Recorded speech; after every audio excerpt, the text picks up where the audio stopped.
प्यारे बच्चों, अब तक हमने जो है इब्न बतूता के बारे में पढ़ा था। आज हम पढ़ेंगे फ्रांसवा बर्नियर, जो फ्रांस का निवासी था, जो एक विशेष चिकित्सक भी था, राजनीतिज्ञ भी था, इतिहासकार भी था।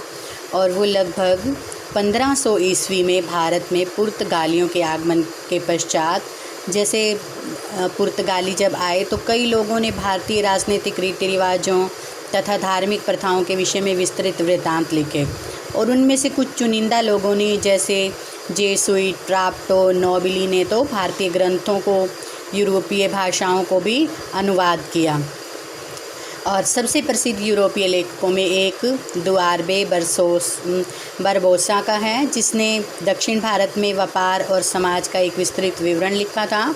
और समय अनुसार 1600 ईस्वी के बाद भारत में आने वाले डच, अंग्रेज़ तथा फ्रांसीसी यात्रियों की संख्या जो थी वो बढ़ने लगी थी। तो इन्हीं में ही जैसे फ्रांस का रहने वाला फ्रांसवा बर्नियर एक चिकित्सक, राजनीतिज्ञ, दार्शनिक तथा एक इतिहासकार था। और कई और लोगों की तरह वह मुग़ल साम्राज्य के अवसरों की तलाश में आया था। और वह 1656 में से 1668 तक भारत में 12 वर्ष तक रहा और मुग़ल दरबार के नज़दीकी रूप से जुड़ा रहा।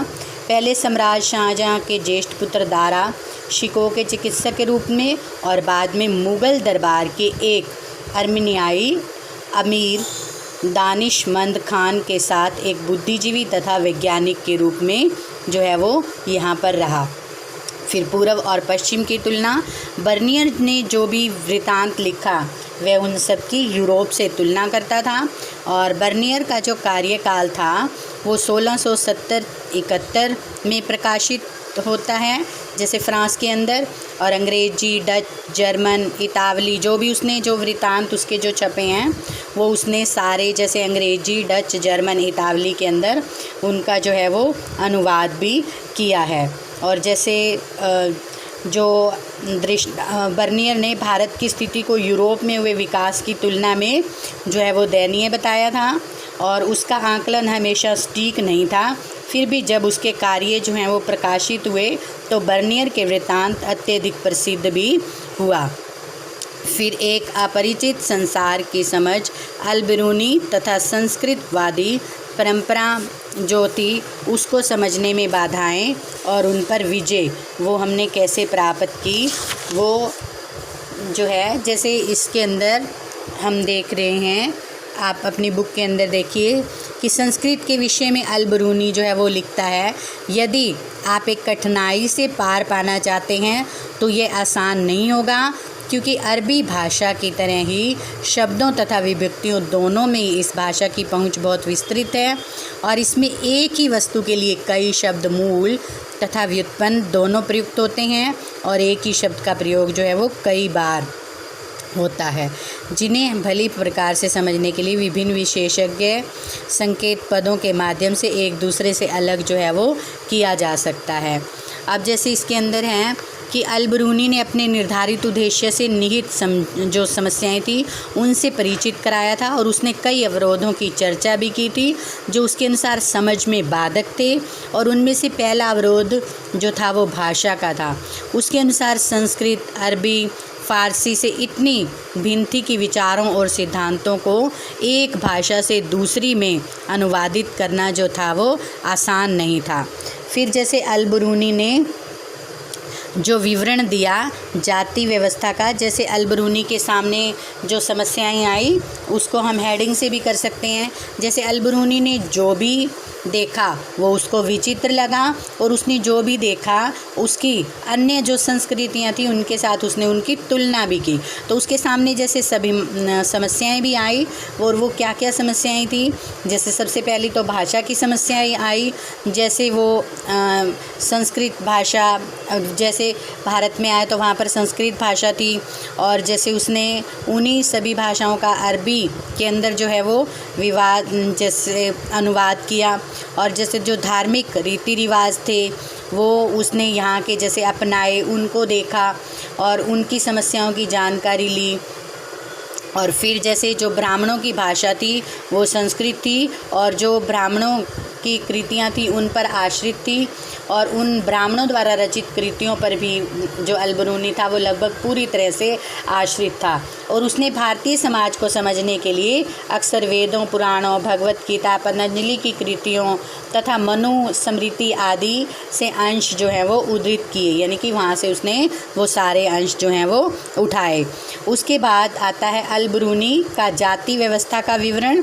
जैसे प्राचीन जैसे हम फ्रांस के बारे में जो है जब हम देखते हैं तो वहाँ पर भी जैसे जो वर्ग थे वो 4 भागों में विभाजित थे। जो जाति व्यवस्था थी वो 4 भागों में थी। जैसे जो 4 सामाजिक वर्गों की मान्यता थी उसके अंदर घुड़सवार तथा शासक वर्ग आता था, भिक्षु वर्ग आता था, अनुष्ठानिक पुरोहित तथा चिकित्सक आते थे, खगोल शास्त्री तथा अन्य वैज्ञानिक, और अंत में कृषक तथा शिल्पकार जो है वो आते थे। और दूसरे शब्दों में जब हम ये देखें कि वो ये दिखाना चाहता है कि ये सामाजिक वर्ग जो थे वो केवल भारत तक ही सीमित नहीं थे, उसके साथ ही उसने यह भी दर्शाया कि इस्लाम में सभी लोगों को समान माना जाता था, और उनमें जो भिन्नताएँ थी वो धार्मिकता का पालन भी करती थी। और उसके जैसे जो इस्लाम धर्म था उसके अंदर इस्लाम धर्म ही एक ऐसा था जिसके अंदर पूजा पाठ में भिन्नता होने के बाद भी एकता थी, और अस्पृश्यता यानी कि छुआछूत का जो कार्य था वो भी नहीं था। उसके बाद आपका आता है इब्न बतूता तथा अनजाने को जानने की उत्कंठा। जैसे जो यात्राएं की जाती थी तो उन यात्राओं के दौरान ही इन सब के नाम जो हैं वो आते हैं। जब जैसे 14वीं शताब्दी में इब्न बतूता जब दिल्ली आया था तो उस समय तक पूरा उपमहाद्वीप एक वैश्विक संचार तंत्र का हिस्सा बन चुका था, और जो पूर्व के चीन से लेकर के पश्चिम के उत्तर अफ्रीका तथा यूरोप तक जो है वो फैला हुआ था।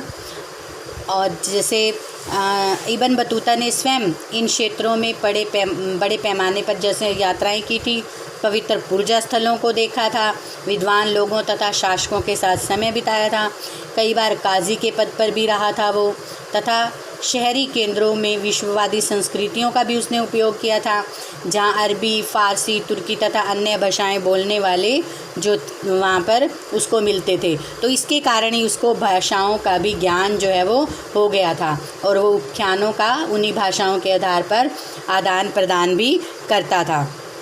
नारियल तथा पान जैसे इसके अंदर दिया हुआ है, तो इब्न बतूता की जो चित्रण की जो विधियां हैं उनमें कुछ बेहतरीन उदाहरण हैं उन तरीक़ों से मिलते हैं जिसमें वह नारियल और पान 2 वनस्पतिक उपज जिसके पाठक पूरी तरह से अपरिचित थे उनका भी उसने वर्णन जो है वो किया है।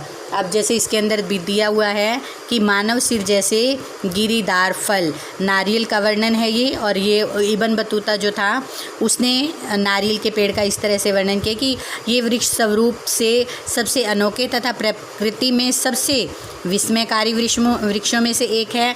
ये हूबहू खजूर के वृक्ष जैसे दिखते हैं, जिनमें कोई भी अंतर नहीं है सिवाय एक अपवाद के कि एक से काष्ठ फल प्राप्त होता है तो दूसरे से खजूर। नारियल के वृक्ष का फल मानव सिर के से मेल खाता है क्योंकि उसमें भी मानव 2 आँख तथा एक मुख है, और अंदर का भाग हरा होने पर मस्तिष्क जैसा दिखता है, और इसमें जुड़ा रेशा बालों जैसा दिखाई देता है। वे इसमें रस्सी बनाते हैं, लोहे की कीलों के प्रयोग की बजाय इसमें जहाज को सिलते हैं।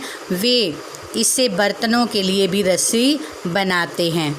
तो इसके बाद जैसे जो इब्न बतूता है उसने भारतीय शहरों का जैसे वर्णन किया है, तो इब्न बतूता ने उपमहाद्वीप शहरों में उन शहरों के व्यापक अवसरों से भरपूर पाया जिनके पास आवश्यक इच्छा, साधन तथा कौशल थे। वे शहर धनी आबादी वाले यानी कि वहाँ पर आबादी जो थी वो अधिक पाई जाती थी और समृद्ध थे, और कभी कभी युद्धों तथा अभियान होने से वे विध्वंस भी हो जाते थे यानी कि ख़त्म भी हो जाते थे।